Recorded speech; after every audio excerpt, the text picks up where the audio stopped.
歡迎大家收睇威廉十大 My Top 10，請注意以下嘅排名純粹係我個人嘅意見，可能同你嘅排名有所不同。呢一集同大家講下我的十大消失的香港建築物。香港地人煙稠密，寸金尺土，要為啲建築物做 historical heritage 歷史保育，真係一啲都唔容易啊！不過我哋呢一代人響成長過程當中，必定有一啲建築物，尤其是有地標性嗰啲啊，令我哋好難忘嘅噃。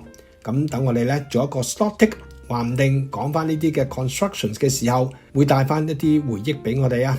去片第10位，希爾頓酒店。建於1963年嘅希爾頓酒店，屹立響中環花園道口幾十年，見證住香港蛻變成為國際金融中心。佢本來係由和記黃埔擁有，樓高26層，有750間房。大廈嘅建築呈 L 型，由香港著名嘅建築師穆夏一設計，富有現代主義 modernism 嘅建築風格。我小學嘅時候坐23號巴士行到花園道，一定見到希爾頓酒店。可惜呢個中環地標之一，1995年壽終正寢啦。第9位，利舞台戲院。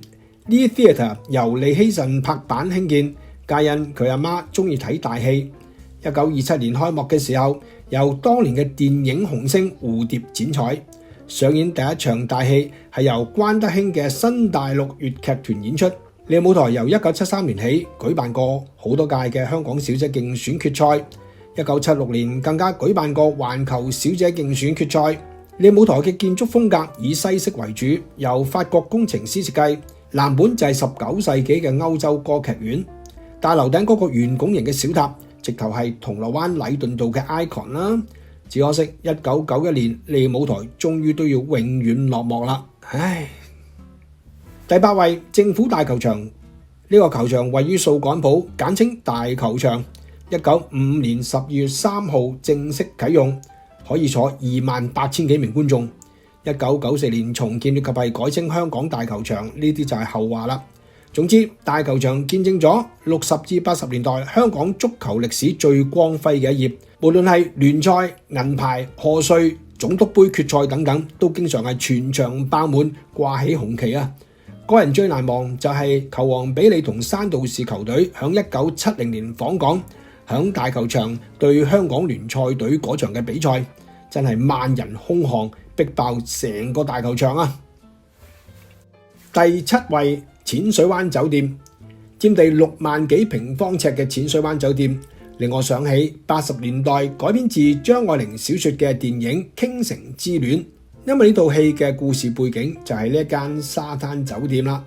淺水灣酒店響1920年建成，具有濃厚嘅英式風格。1941年日軍攻港期間，曾經發生過英軍響淺水灣酒店英勇抗敵嘅事蹟。到咗1982年，呢一間古老酒店敵不過地產商嘅發展，終於都要冚旗結業啦。第6位，告羅士打行。位於中環心臟地帶，1926年由置地興建，1977年拆卸。告羅士打行落成嘅時候，曾經係全香港最高嘅建築物。響60年代，我日日放學都經過呢一棟舊式嘅商業大廈。好記得屋企第一張收到嘅嫁女餅西餅餅卡，想換一打西餅就要去到告羅士打行啦。講翻呢一間大廈，佢最令人留下深刻印象嘅就係嗰個英式嘅鐘樓，當年係香港嘅地標之一嚟噶。第5位，盧峰塔。太平山頂老襯亭1969年清拆，3年之後建成盧峰塔，成為遊客必到嘅景點之一，由香港上海大酒店所擁有啊。響70、80年代，好多香港嘅明信片啊，都可以見到呢個成個香爐躉一樣嘅建築物，可以話係香港當年嘅 landmarks 之一。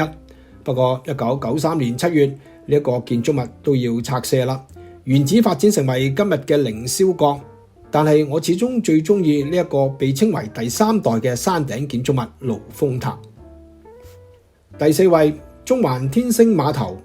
1957年10月15號啟用嘅中環天星碼頭最具特色，乃係比利時王子送贈俾香港嘅大鐘。佢每15分鐘報時一次。個鐘樓嘅設計係現代主義嘅建築風格，十分簡約。響2006年，佢功成身退，49年嚟成為中環著名嘅地標之一。我哋細時好記得中環天星碼頭就響皇后碼頭同大會堂隔離。今日物換星移，由大會堂行去天星碼頭，唉，冇雷公咁遠啊！第三位，舊郵政總局。呢一座維多利亞時期嘅建築物，經過8年時間興建，響1911年6月19號正式啟用。1976年拆卸，郵政總局搬到去康樂廣場，原址興建環球大廈。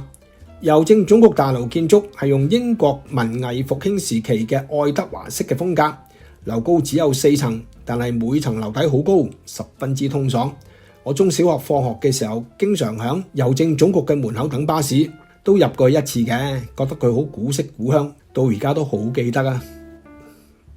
第二位，尖沙咀火車站，1916年落成，1975年搬到去紅磡，原址起咗今日嘅香港文化中心。59年嚟，成為好多大陸落香港嘅人士第一次進入嘅香港建築物。火車站嘅鐘樓1915年建成，樓高45公尺，另設有7公尺長嘅避雷針，成為香港多年嚟嘅 landmark。尖沙咀火車站雖然係消失咗，但係佢個鐘樓仍然健在啊！香港政府保育成功，真係要俾翻個 like 俾你啦！在未公布第一位之前，要分享幾座幾乎入到我威廉10大嘅建築物。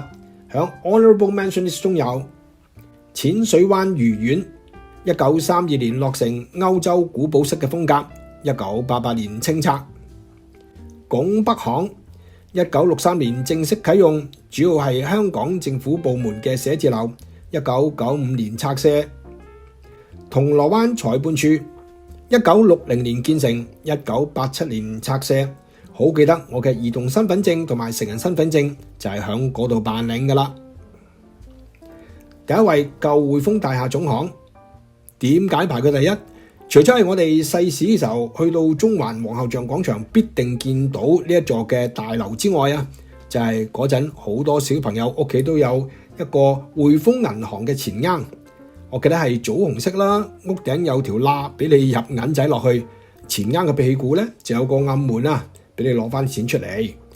講翻呢棟位於皇后大道中1號嘅第3代匯豐總行，那係建於1933年，1935年落成，建築風格係屬於芝加哥學派。可惜到咗1981年7月正式拆卸，讓位俾今日嘅第4代總行。但係我始終覺得呢一個第3代嘅設計係最具氣派，我哋永遠難忘啊！多謝你嘅收聽收睇，請 like and share。